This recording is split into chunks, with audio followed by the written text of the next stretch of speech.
All right, you beautiful people, we are back at it, and we are talking about what might be one of the best weapons in the entire game. I'll be real with you, this thing's a monster. Now, we made an initial video on this bad boy when Warlord's Ruin first came out. However, now that some more time has passed and there's new content in the game, I feel like it's time that we go revisit and talk about this weapon again, because this thing plays no games. Of course, we are talking about the Indebted Kindess, a sidearm. However, it is a rocket-assisted frame, meaning it uses special ammo and it's a rocket pistol. And what does everybody love more than anything? Rocket pistols. Why? Because rocket pistols are so cool. But coolness aside, what makes a weapon actually so good inside of the game? Well, first of all, I would like to say that it is definitely due in part at the core of its foundation because of its rocket assisted frame. This frame naturally does high damage, which will be very useful for dealing with any tanky yellow bars. Now, I'm not saying you would necessarily use this in like a damage rotation, because at that point you're better off just using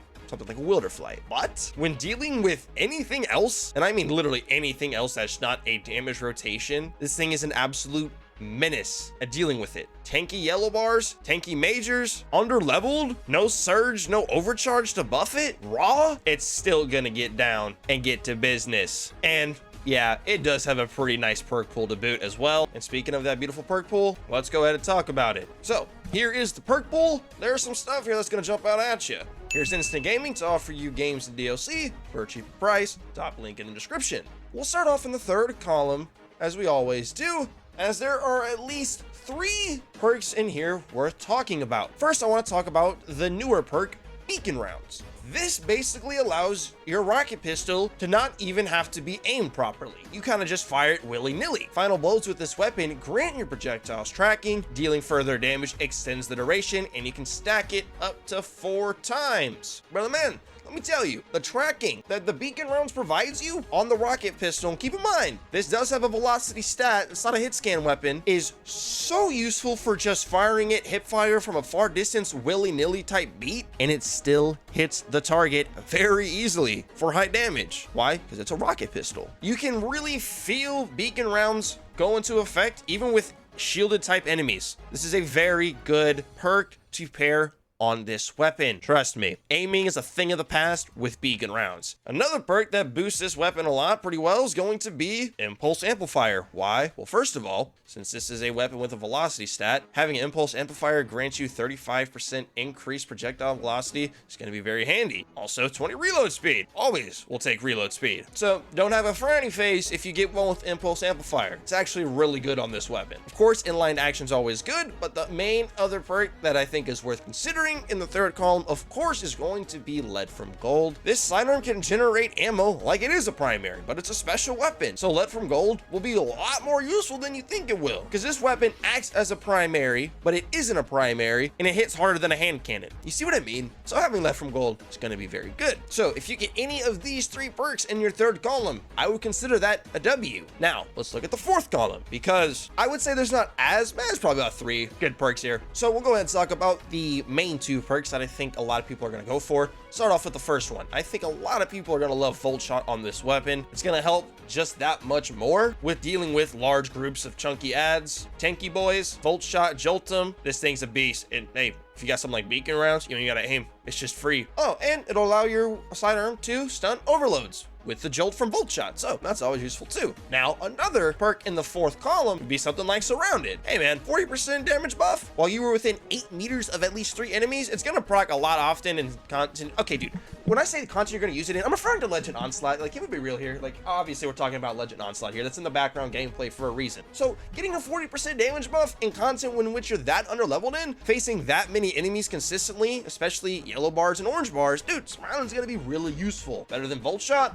I don't know. I'm not gonna quite say which one I like more, but let me just say I do got one with each of these perks, so If you can get 2 of them, one with Volt Shot, one with Surrounded, I think you're living high, baby. Now, another perk I would just briefly want to talk about is Adagio. It does lower your rate of fire, but it will give you a 30% damage buff for 7 seconds on a weapon kill, so might worth considering. But I think Volt Shot and Surrounded are better than it for sure. Now, I do want to briefly mention Sundering, its origin trait, because at face value, I ain't gonna lie to you, I thought it was dog water. Destroying vehicles and constructs or breaking target shields grants this weapon bonus reload speed and charge rate. I don't think there's a fusion rifle with that origin trait, so Sundering is going to proc a lot more often than you think, especially in Legend Onslaught, mainly because you're gonna be popping a lot of shields with this sidearm because it, first of all, it just hits like that, bro. It's just about that life, and that reload speed is gonna be very handy, bro. When Sundering's proc, you're just whipping the reloads like you got Sleight of Hand Pro or something like that. Easy peasy in a winter, no breezy. What?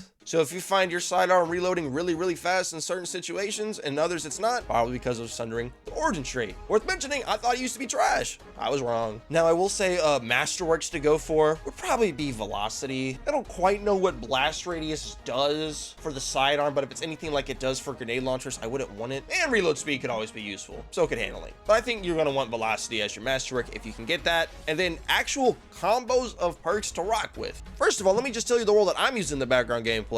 Beacon rounds, Volt Shot, literally the first one that I got, first day of the dungeon. I got a little lucky there. We were kind of glazing both of these perks for a reason. I really like this combo together. Beacon rounds practically giving you free aimbot to your sidearm is very nice and handy. You can pop ads from a distance very easily, and it just goes really well together. It's a really good synergy, and I would say it's probably my favorite role. Although I do have a second one with Lead from Gold and Surrounded. I kind of use it in situations to swap and pick up heavy with to get more ammo for my sidearm, more ammo for my rocket pistol, but it can still be very useful in its own right as well. Surrounded is a good perk when it's proc, man. But Beacon rounds or Lead from Gold paired with either Volt Shot or Surrounded are going to be great roles. Anywho, and so is Impulse Amplifier. Can't forget Impulse Amplifier. Gotta give it its respect because it's good on this weapon as well. Just want to let you guys know why you're seeing so much of this sidearm now in Legend Onslaught, it's because it's that good of a weapon. Now, if you would actually like to go ahead and farm this weapon, luckily, it's a very easy farm.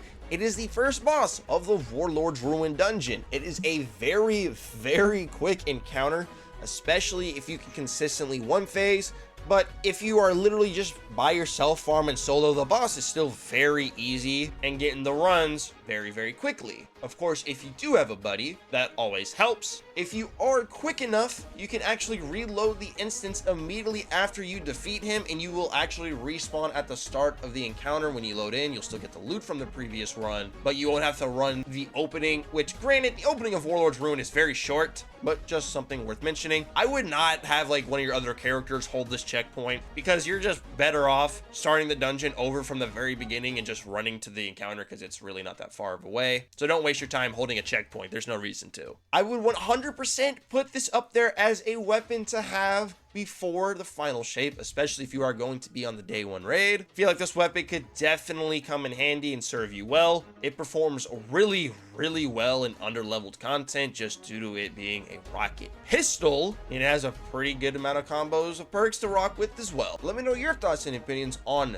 the Indebted Kindness rocket pistol down in the comments below. Remember, if you're going to get your games and DLC for a cheaper price, you head up Instant Gaming, the top link in the description, along with their free monthly game giveaway. Thank you for watching the video. You guys have a great day. Consider subscribing. We'll see your beautiful faces in the next one. Adios.